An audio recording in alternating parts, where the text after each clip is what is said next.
death of a man who literally changed the way we live our lives every day. Steve Jobs, the visionary founder and leader of Apple Computer, has died at the age of 56. A giant in business, technology, and entertainment, Steve Jobs had been battling pancreatic cancer for 8 years. His place in history was assured when he helped invent the personal computer, but that was only the beginning. Here is ABC's Bill Weir. Before he put a virtual world at our fingertips. And we call it the iPad. Before he turned household tools into objects of desire. Today, Apple is going to reinvent the phone. Before he changed the way we are entertained. And you can watch it on your iPod. A 20-year-old Steve Jobs launched a revolution from his parents' garage. With buddy Steve Wozniak, they set out to move the power of the computer from the laboratory to your lap.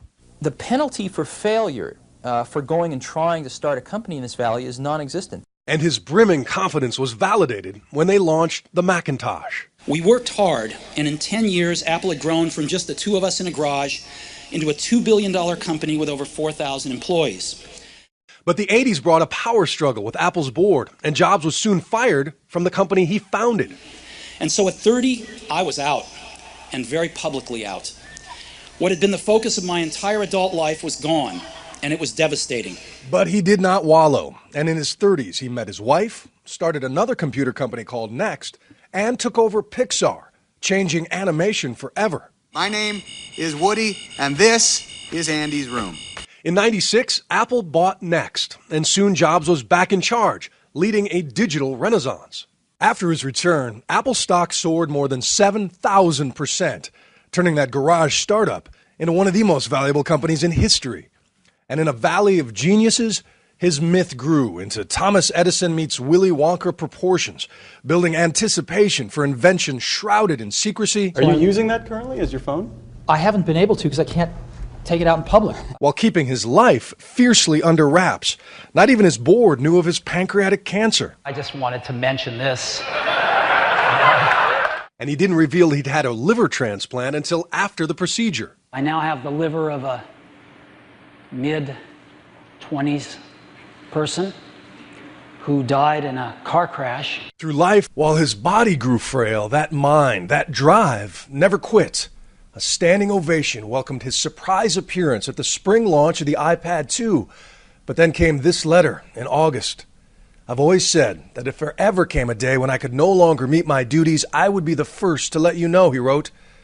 Unfortunately, that day has come. Here was a man who'd peered into the future, seeing how we'd work and play 20 years before we'd ever hold the proof. Everything will be portable. People want large color screens that they can put photographs on. People want motion video.